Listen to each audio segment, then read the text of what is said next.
s'il dit le mot, le N-mot. Ça passe. Ça passe. Oui, lui il peut, mais admettons, moi je chante la chanson. Est-ce que j'ai le droit de le dire ou pas?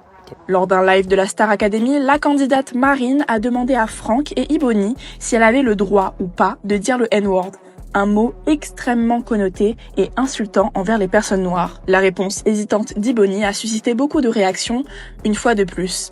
En effet, depuis le début de l'aventure, chacun des faits et gestes d'Ibony est scruté et critiqué par les internautes.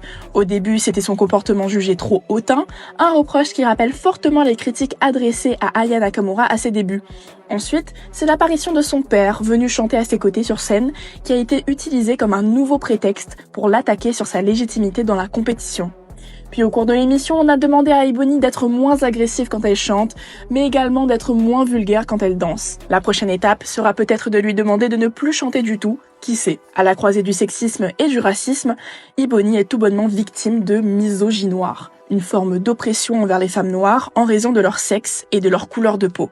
Alors peut-être qu'un jour, une femme noire pourra être mise en lumière sans devenir systématiquement la cible de controverses. Une chose est sûre, c'est que le cas de la Star Academy nous montre qu'il reste encore du chemin à parcourir, mais grâce à des personnalités comme Aya Nakamura, Ibony ou encore Angélique Angarny-Philopon, les jeunes filles noires peuvent enfin se sentir représentées sur la scène médiatique et peuvent espérer qu'un jour, elles aussi, auront pleinement leur place sans avoir à subir d'attaques simplement pour exister.